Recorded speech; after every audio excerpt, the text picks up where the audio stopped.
sit back, relax, and enjoy.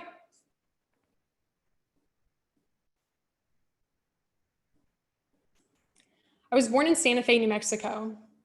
I lived down a long dirt road where we'd have to stop for rattlesnakes to cross. My parents, twin sister, and I lived in a small adobe house, sandy orange with rounded edges. I learned not to touch a cactus before I could walk.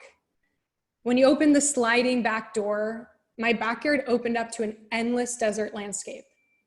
Anything felt possible, and from day one, I had this thirst for adventure and exploration. My twin sister and I would venture out to this distant tool shed and kind of like peek in on our tippy toes, thinking we were really brave, then like run away screaming at really nothing, but we do it all over again, right? Getting comfortable with fear and risk was something that would become an undercurrent in my life as a climber and as an entrepreneur. At age 5, my family moves to Kyoto, Japan, where I attended kindergarten at a Japanese school. My dad, an entrepreneur himself, at the time was studying Japanese garden design and building out his garden photography portfolio, and brought the whole family with him. He nurtured creativity for me and my sister and always challenged us to think outside the box. In Kyoto, I can remember we'd leap from stone to stone, crossing the Kamigawa River on these large turtle-shaped rocks. We'd make mochi using a traditional usu and kine, an oversized wooden hammer and mortar that pounded the rice into a sticky paste. We ate these tiny dried fish and pickled everything as snacks and absolutely loved them. We moved back to the States after a year. We moved to Portland, Oregon, and I started my first business at age 6. No, I was not a lemonade stand. It was actually an origami stand. Turtles were 10 cents, fish were 15 cents. Cranes were 25 cents. I'm fortunate that my family empowered me to pursue my passions, and living in Japan at such a young age also cemented my dedication to global citizenship and a commitment toward travel, foreign languages, and understanding other cultures. Fast forward to age 15. I'm about to start sophomore year of high school, and I'm studying abroad in the northern coastal town of Boulogne-sur-Mer, France. I'd ventured out well past the tool shed, but my 1 year of high school French is clearly not sufficient. Très frustrating. My host mother, Sophie, a loving mother of 4 kids, 5 including me, she had the heart the size of the French Alps. She sees that I'm going through this tough time. Being a 15-year-old is hard enough, let alone being one of only 2 exchange students in a 2,000-person French high school. So one day, Sophie hands me a catalog of all the different activities going on in the town. Pick something, I'll take you there. I thumb through the pages and a climbing meetup catches my eye. I've always wanted to try climbing, can we go there? I climbed at an REI store and remember really liking it. So we jump in the minivan and head to the meetup. It's modest to say the least. The climbing wall is this home-built structure at the end of a basketball court. There's only 2 routes and a few harnesses to borrow with these like figure 8 hardware to use for belaying, no ATCs or gree-grees if you know what those are. And I absolutely fell in love with it. I would join the climbing meetup every week and learn all the jargon in French. Placement for flagging, assurer for belay. Climbing has a lot of technical terms and I never actually learned them in English until I returned from my year abroad. More importantly, climbing helped me get out of my culture shock, teenage funk, and really feel that sense of community and belonging. I made friends and felt comfortable speaking in French and making mistakes, just like falling and climbing. It happens, and you get up and you try the climb again. I had followed my passion, and the sport was would not only give me a career, but also a sense of purpose. At age 17, something magical happened. The first bouldering only gym opened up in Portland, Oregon called the Circuit Bouldering Gym. And I, of course, applied for a part-time position, juggling school and college applications and tons of extracurriculars. I got the job and I was one of the first 5 employees in what's now a 4-location organization with nearly 100 employees. I loved interacting with customers as a front desk person and helping to foster that sense of community that had drawn me to the sport in the first place. So fast forward to age 21. And I'm in Carlisle, Pennsylvania, with a diploma in my hand from Dickinson College in East Asian Studies. I had actually picked my major by highlighting every class in the course catalog that looked interesting, and then picking the department that had the most number of highlighted classes. So as you can see, following my passions continued to be a keystone. But it's 2009, it's the Great Recession, and what on earth does someone do with an East Asian Studies major? So I moved back to Portland, Oregon, and I was really lucky to have that job at the circuit to fall back on. More importantly, they were lucky to have this overly motivated person on their staff, so kudos to them for identifying my strengths and throwing me responsibilities. I built out the youth program, birthday parties, the retail department. I was promoted to marketing manager. And then one day in 2011, the gym owner and general manager come to me with an idea. We're thinking of hosting a climbing competition. We brainstormed some ideas, Stumptown Throwdown, Pebble Wrestling Challenge, but landed on Portland Boulder Rally. It started off as a 250-person event where you could register day of, and we had a modest cash purse with a live stream we ran through someone's cell phone. In 2013, I took over officially as the event director, and we doubled the cash purse to $10,000, attracting some of the biggest names in climbing like Alex Puccio, Jimmy Webb, Nina Williams, and Paul Robinson. We worked with Louder Than 11 to stream the event, drawing in over 10,000 live stream viewers. And we actually outgrew the facility. Luckily, the circuit had been working on its third location that was 40% larger. So in 2014, we moved the event, and now there's 2,000 attendees, 450 competitors, and registration fills in under 2 weeks. There was a full day festival with a sponsor village, food carts, beer garden. Megan Martin and Kyra Condi and Kai Leitner, they joined in the fold. Every year, I would think to myself, how could I make this year even more special? For example, I worked with Panogs, this virtual reality company, to put a 360-degree camera on a helmet on one of our guest setters, who then climbed one of the finals routes under the lights. The MC instructed the crowd of nearly 1,000 people to cheer, so that when you put on a VR headset of the recording, it was as if you were in the shoes of a finalist in the Boulder Rally with the crowd cheering you on. It was exhilarating to be a part of, and something I looked forward to every year. As soon as the event ended, I was back to negotiations with sponsors and outreach to new brand partners that really believed in what we were doing, celebrating bouldering and giving a chance for people of all backgrounds and abilities to try pushing themselves. Outdoor Magazine actually voted the Portland Boulder Rally one of the most beginner-friendly competitions of any sporting event, alongside the likes of the Sea Otter Classic, GoPro Mountain Games, and Rock and Roll Marathon Series. And we were changing lives. People would write us saying, being 40 and learning to climb just a few years ago, I realized you're never too old to push yourself. If you have the drive, desire, passion, and a positive attitude, nothing can stop you. I competed a couple years ago with a terrible cold. I had almost pulled out.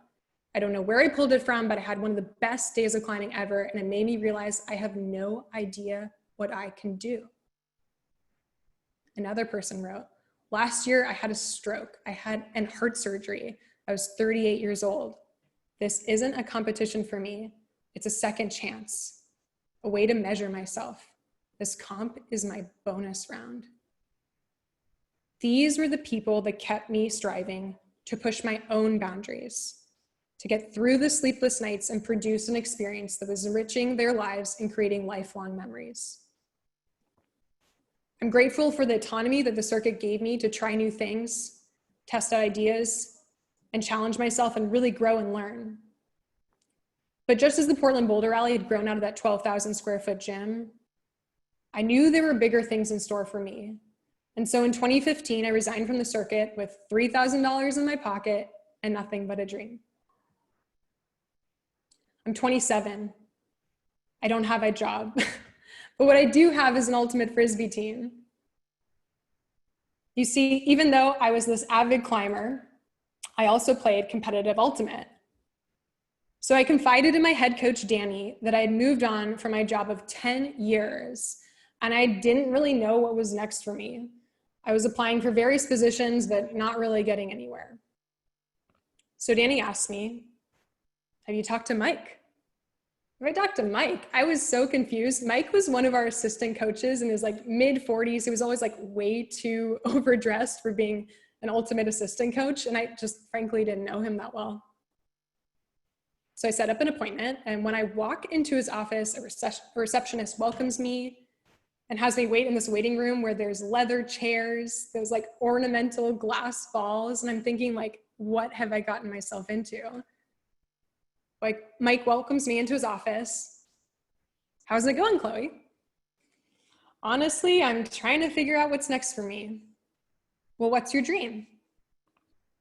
I want to start my own events company. You see, I was shocked by the question, but I knew the answer immediately. I'd loved the event work I'd done at the circuit and truly believed in the power of experiences. Great, why not now? Why not now? I'm like too young, I don't have any money, I don't have any experience, I don't know how to run a company. I like spewed these like litany of excuses.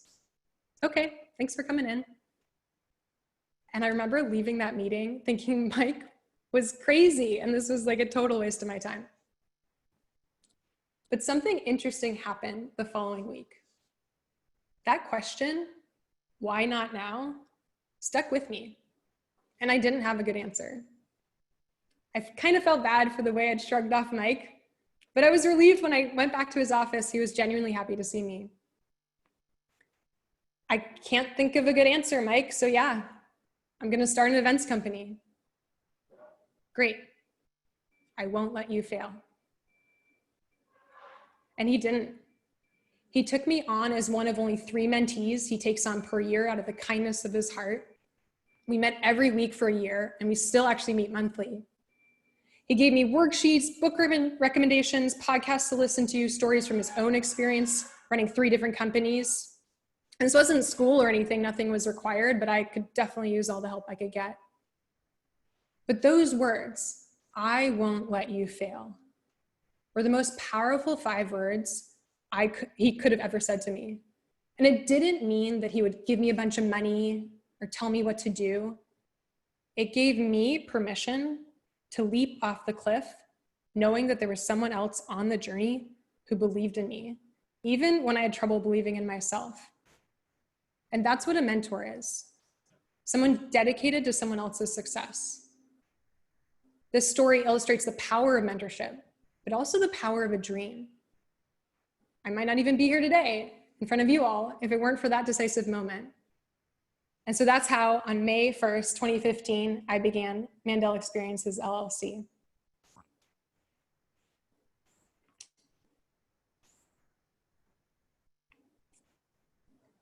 And so I'd like to be the mic for all of you and have us all take a moment to enter into the chat.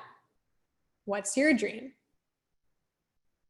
Don't be shy. No one's holding you to anything. But if you're like me, maybe you had this burning idea all along and simply not said it because no one's ever asked. So let's take kind of a few minutes. I'm gonna share my screen and play some music and write down your dream. It can be anything, don't overthink it. But I really wanna encourage you to kind of be vulnerable and share. And if you don't put anything down, that's okay. Maybe write it down on a piece of paper for yourself. So let me get this rolling. Thank you all for bearing with me.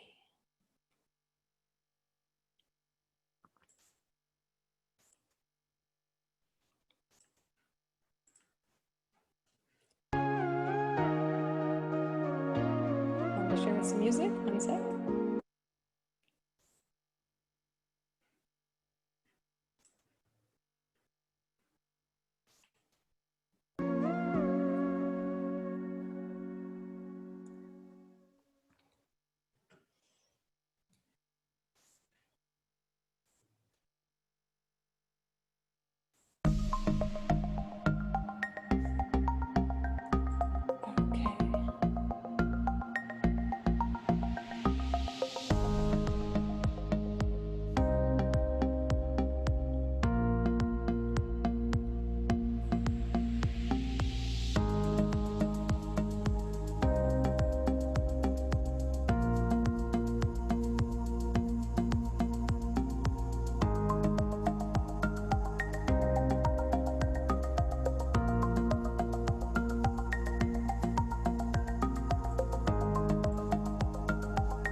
It's really cool to see what's coming in.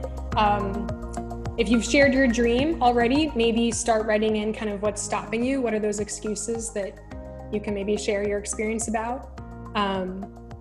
And, you know, there is a reason to kind of enter these publicly. So it has to do with maybe that special surprise I mentioned at the end. So thank you for being vulnerable, for sharing. I see a lot of them coming in. Thank you, George. No excuses. That's awesome. Oh, that's really cool. National Geographic photographer. Very neat.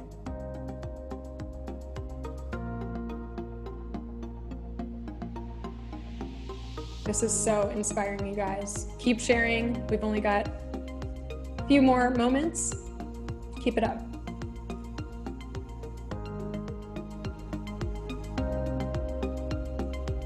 Really interesting to see the excuses coming in too. This is so enlightening. And if you don't know your dream, that's totally okay. But just something to keep thinking about in your life as you move forward.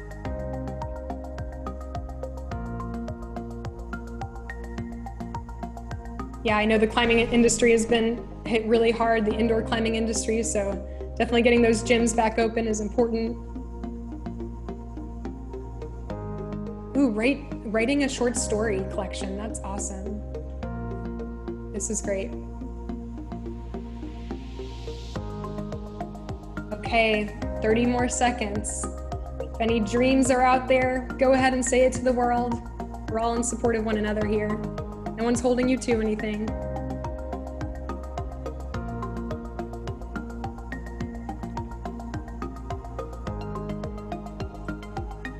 Keep volunteering.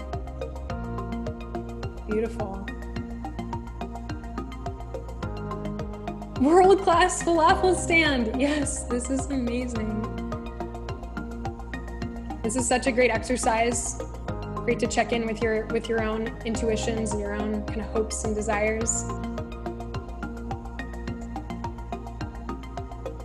Beautiful. Okay, last chance.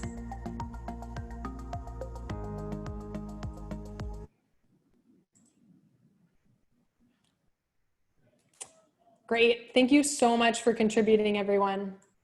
That was really special to share. Again, stick around through the Q&A. I've got a really fun special surprise around these dreams. And if you didn't get a chance, feel free to keep on typing in your dreams. Nothing's stopping you from chatting while I continue. Okay, so let's say you decide to act on this dream. I'm gonna give you a glimpse into the future. There's this weird phenomenon that happens once you commit like 100%. No backup plan, no side job. If the company fails, I guess you're moving back in with your parents. Some may call it a divine energy. Some may call it luck. I actually think of it as the universe.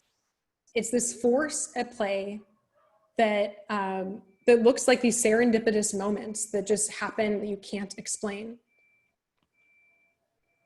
There's another phenomenon at play when you start a business. It's called the Dunning-Kruger effect. Psychologists David Dunning and Justin Kruger came up with this effect that explains why people with lower abilities seem to have higher confidence, but people with higher abilities seem to have lower confidence. It's a cognitive bias that allows you to do some like crazy stuff while your later self might just be like paralyzed, knowing all that would go into it. This was especially true for me. It's mid-June of 2015, and Stephen Jeffrey calls me up out of the blue. I'd hired Stephen as a guest setter for the Boulder Rally, and he's this route setter legend, and he's seen my work and knows what I can do. Chloe, call Mike, another Mike, but call Mike. He's one of the owners of the Seco Block Master Series, and let him know that you can help them out. They're desperately in need of event help. Seco Block is this deep water soloing competition with a 55-foot rock wall over water, no ropes. And it's one of the biggest, most notable climbing events in the world. So I'm thinking strategically to come up with like a proposal that Mike can't say no to. So I call Mike up. Do you need extra sponsorship money? No, thanks, we're all set. So I call Steven and I'm like, I think they're actually all set. Chloe, tell them you can plan the whole thing and do everything for them. What? Remember, I'm 27. I literally just started my events business, and Seago Block is this 3-day, 3,000 person event with 100,000 live stream viewers. It was founded by Chris Sharma, one of the most famous climbers on the planet. But Steven reassures me. He's like, Chloe, you've got this. Call Mike. Call Mike again. So I call Mike. I can run everything for you? Great, you're hired. The event was in less than 60 days. It was go time. I'm responsible for coordinating all details of the venue, the Utah Olympic Park, directed at the time by USAC's very own Mark Norman, and everything from athlete coordination to sponsor deliverables, nonprofit booths, volunteers, live stream integration with the run of show, coordination with the outdoor retailer trade show, the largest outdoor industry event that the Seago Block coincided with. It all had to be sorted out. So obviously it was impossible to do it alone, especially in that time frame. So I actually ended up hiring my own events mentor, Sean, who's like twice my age, has a lifetime of event experience, including working at like 20 some odd Olympics. And I'm sitting in the office at the Utah Olympic Park, madly responding to emails and typing away, when Chris Sharma walks up to me. How's everything going? Fine, can I help you? Is something wrong? I made like a total fool out of myself. But it was at that moment that I was also keenly aware of this feeling that was way beyond luck and gratitude. I was in my element. I was doing what I loved and I was getting paid for it. On August 2nd, 2013, the event is underway. And of course, there's a lightning storm. I was in Mark's office, like we were all glued to this weather radar, watching a storm advance our way. So we make the call to pause the event and shelter everyone safely in these covered evacuation areas and delay the live stream.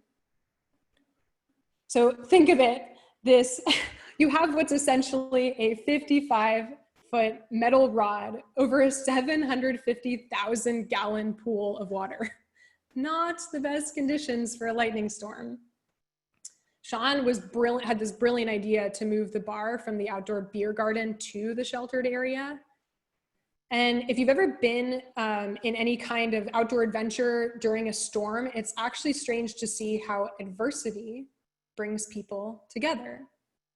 There was a $20,000 cash purse on the line, and we were gonna name a winner at the end of the night. And attendees were in it to conquer the event too. Grit. When the going gets tough, the tough get going.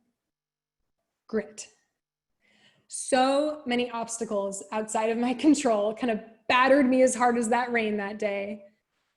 Not only that, I had the added pressure of being the only female in the room of 9 men.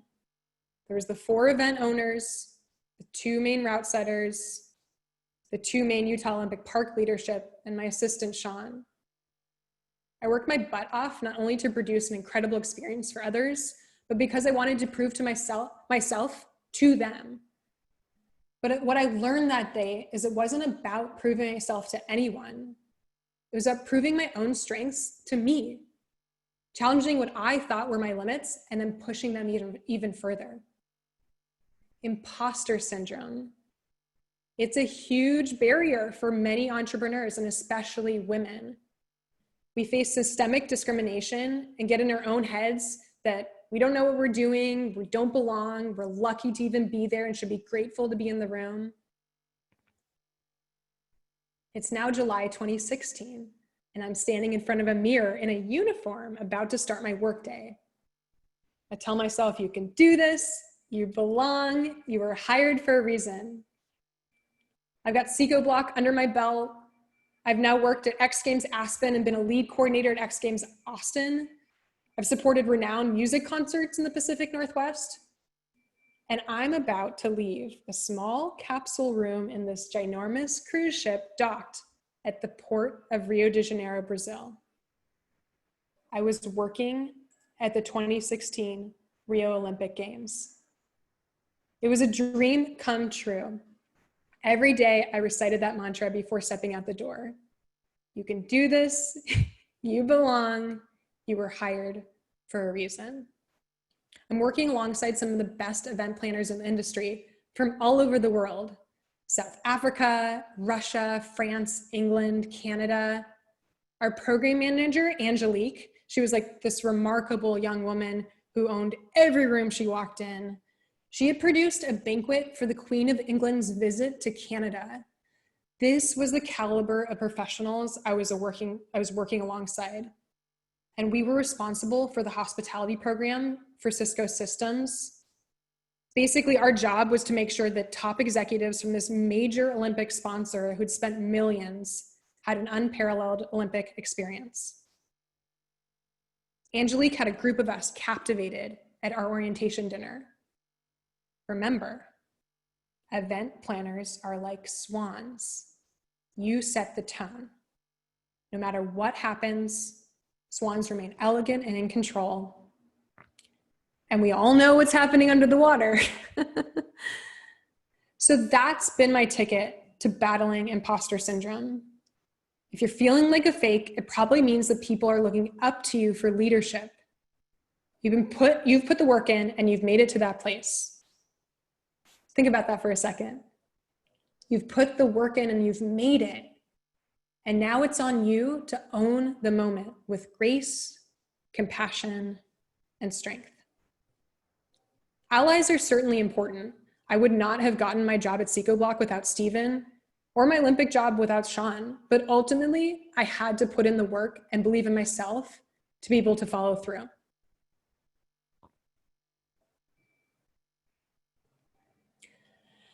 I'm 31. I'm sitting in a hotel ballroom during the tail end of the GoPro Mountain Games, where the Vail Bouldering World Cup had just happened. I've got Akio Noguchi to my left, one of the most decorated Japanese athletes, sitting there, and then Chris Winter, executive director of the Access Fund, on my right, in addition to other international athletes, brands, coaches, climbing gym owners, and industry professionals. I'd have been invited by Charlotte Derif to participate in a meeting that she was facilitating for the International Federation of Sport Climbing to discuss the future of sport climbing in the context of the Olympic Games. When I discovered in 2016 that climbing had made it into the Tokyo 2020 Olympic Games, I was ecstatic. I felt like the stars had aligned. Like, why had Japan been such a big part of my life? Why had I gone to France when I was 15, where the Paris 2024 Games will take place? Why did I end up in events of all things? And why had I worked at the Olympics and kept producing these like giant climbing competitions? It somehow all made sense in my life. And so just like athletes who were working really hard to qualify for the Tokyo Games, I was doing everything I could to make it onto the organizing team of sport climbing in the Olympics.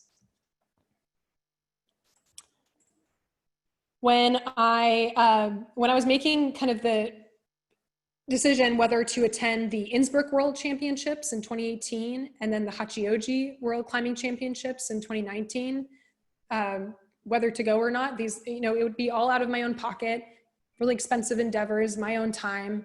I took to heart the wise words of another mentor of mine, Commanda: be where you want to go. So I went.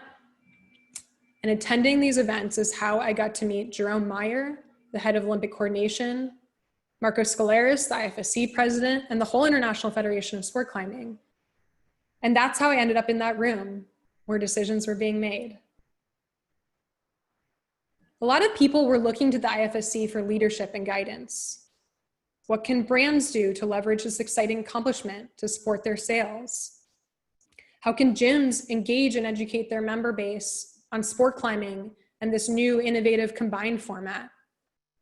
What role do athletes play to fully seize the moment? These burning questions have been rolling around in my brain for literally years now.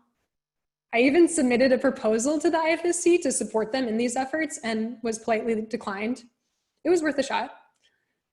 But my big takeaway from that meeting, the IFSC clearly stated that it's not their job to lead this effort.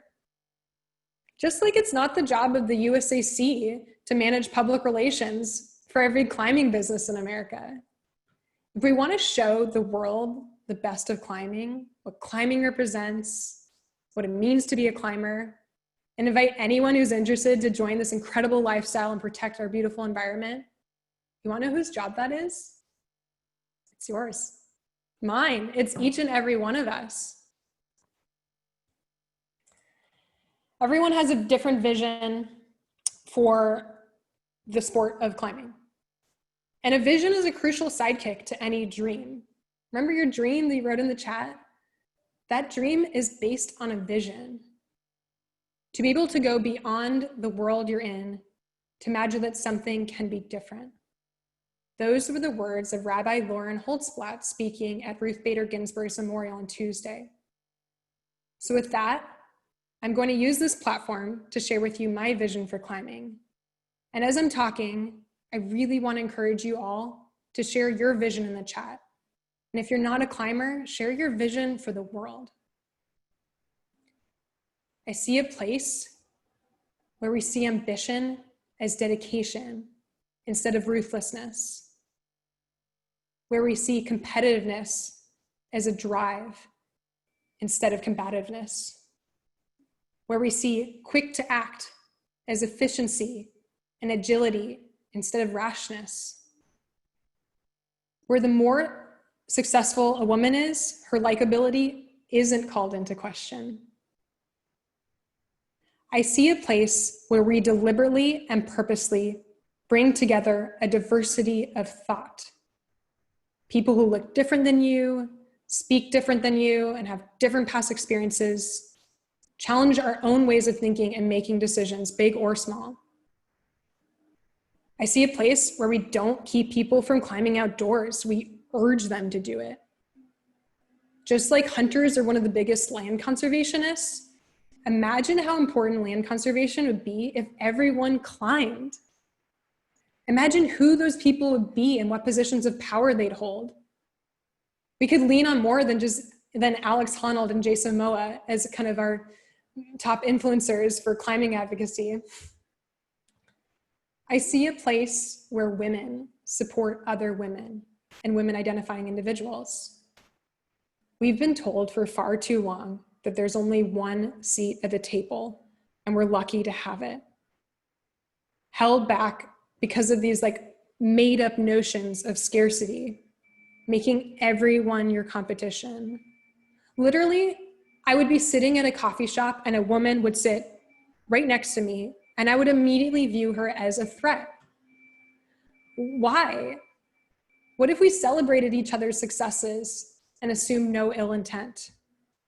What if instead it wasn't a zero-sum game? I see a place where each of us are ambassadors of this sport.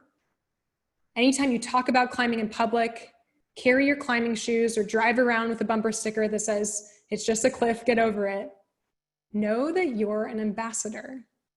You're representing the sport in your own actions and words. We must rise to this occasion that the Olympics has afforded us, hold ourselves to a new standard, and be a force for good in this crazy world. That's my vision for climbing.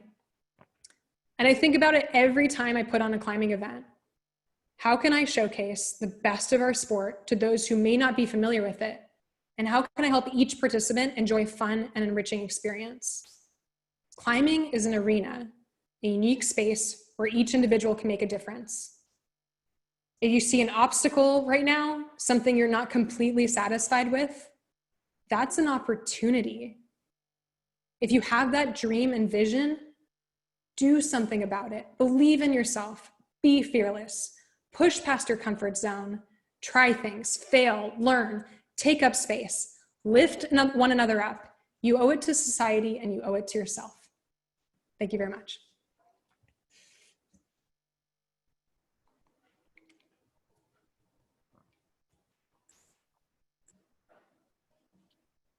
Thank you, Chloe. We want to open up the Q&A. We know that a lot of folks probably have some questions. And so I want to open that up to anyone. You can either do it to all panelists and attendees, or if you don't want to blast it out to all of the attendees, you can just choose all panelists and we will be able to kind of take a look. Okay, yeah, and thank you. Do stick around. We've got a really fun surprise for you. So, and I'm sure we can all learn from one another with these questions. So keep them rolling. Thank you.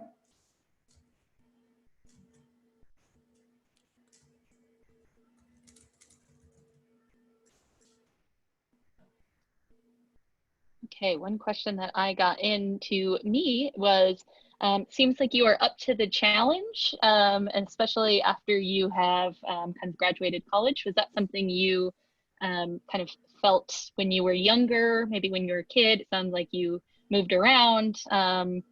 Were you always one of those people that kind of was willing to face a challenge head on, or is that something that you adapted throughout all of your experiences?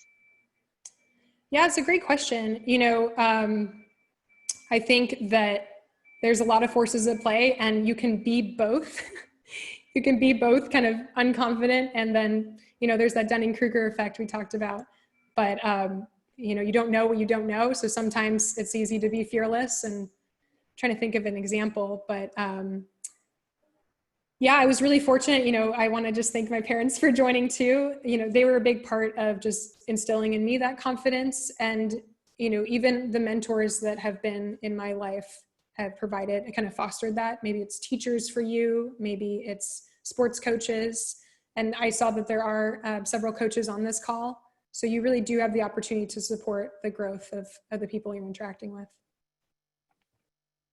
Awesome. Looks like we have two questions that are somewhat related. So we'll start with the first one. What was the biggest obstacle you have faced in the evolution of your business, COVID aside? So that's the first part. You know what's coming for the next part. Yeah. Okay, I'll start with that one then. Yes, it was very interesting. When I returned from the Olympics in 2016, I was really, really looking forward to kind of bringing these new best practices and standards that I was, you know, immersed in to my clients. And everyone then made the assumption that I would either not be interested in their events or would be too expensive. So it was actually kind of an interesting mental shift for me. I had to kind of pursue, well, again, own the experience I was having and pursue those bigger fish, right? That's not, again, to belittle any of the events that I've been working on. It was just, I think it's a growth, and it was very stark for me. So, and as a business person, right, we do outreach and various sales tactics and marketing tactics. So I had to shift my perspective of my own event, or of my own business. Yeah. And how have you been navigating through this pandemic? This is a question. I know you led the CWA Virtual Summit, but do you have any insight or advice when we're forced to pivot, alter business dreams? Yeah, absolutely. So I had 6 events on deck for 2020. And, you know, from April through December of 2020, and every single one was canceled. So I actually was unemployed for 2 months, and there was a point there, of course, that I was kind of wondering if the whole event industry was ever going to be a thing again. But it's really, really important to, attitude is like the #1 takeaway. Attitude is everything. And it sounds cliche, but it's something that I have really taken to heart. And So if you look again as those obstacles as opportunities, it's actually been a really wonderful time not only to experiment. Even today, we were kind of trying things with music and unsharing slides, sharing slides. Again, please stick around. I've got even one more kind of fancy trick in here in this experience for you. But so right now, people are just more accepting of kind of people making mistakes and trying things. And so it's a wonderful time to learn. It's also a wonderful time to network. There's a lot of people that are far more accessible than they ever have been. They're at home. Maybe they're a little bit less busy. Maybe a lot of people are, isn't the case, but I really do leverage LinkedIn for networking. And it is a big part of my business, given that I deal with many sponsors and then, like I mentioned, my own marketing. And so I would just encourage you to kind of, do your best. I think it's, and have some grace, right? Have some forgiveness. I know there are days where it is hard, and that's okay. And so do what you need to do. Maybe it is kind of that mental health break, because you're going to come back even stronger. So yeah, those are just some of my experiences, but I'm sure everyone's kind of had a unique experience of this pandemic. So shifting gears a little bit, this question, it says, it seemed like your mentors had you had a pre-existing relationship with to some extent. How would you go about cultivating a new relationship with a hopeful mentee/mentor? Yeah, wonderful question.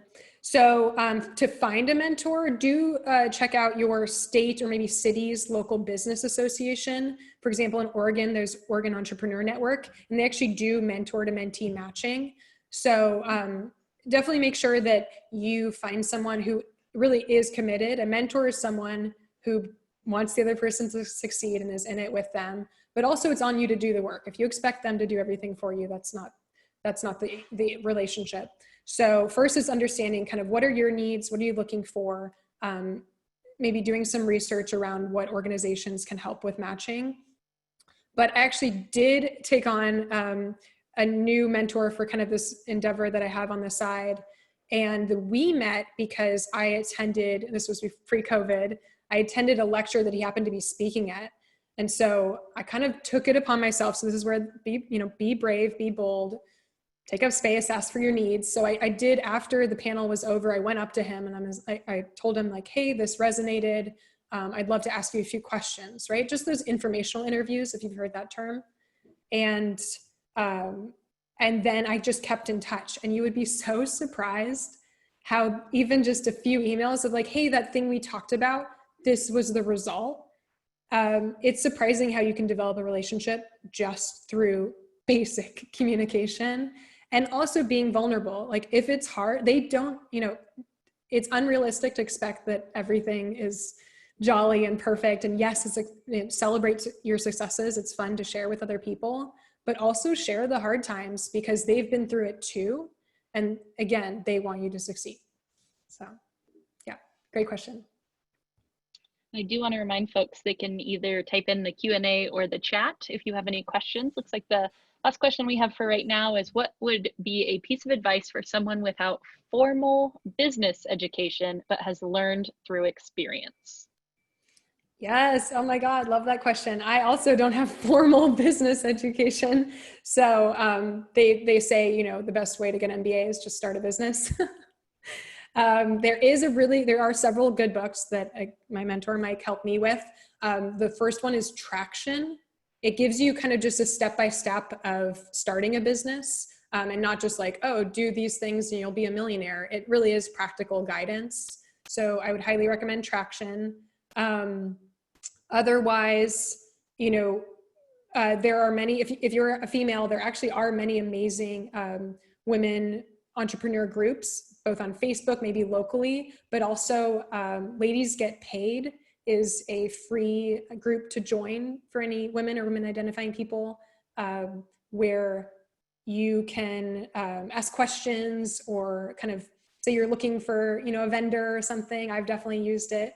And so that's just one of many resources out there. Yeah. That's awesome. I love that. Women should be paid.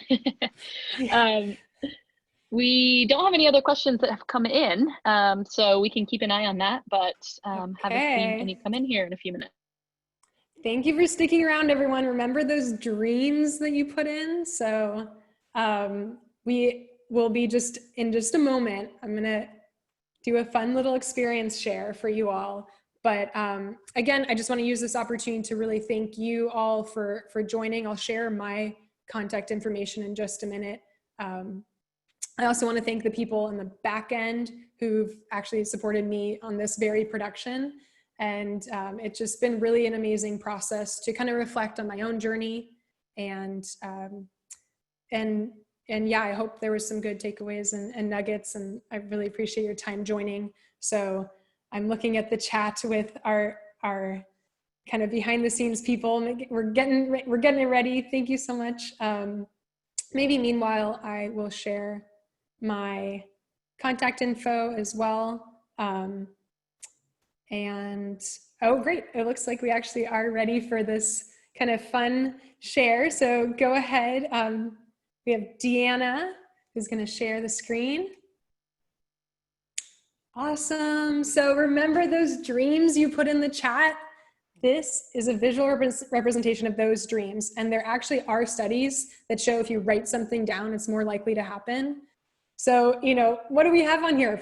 Climb 513 at 60 years old, open up a retreat center, travel, finish online grad school, open a new gym, do something I love, run a whole facility, publish a short story collection. I mean, this is absolutely amazing. One arm pull up, become a comp team coach. This is so cool. So anyway, I am going to be sharing this with you on my Instagram at Mandell Experiences. Thank you so much to Deanna who created this. Really fun to kind of experiment with how I think art is especially important now, that we need that creative outlet. So let me go ahead and do a little outro for you all. I can't thank you enough for this experience, to USAC and to Rebecca for organizing.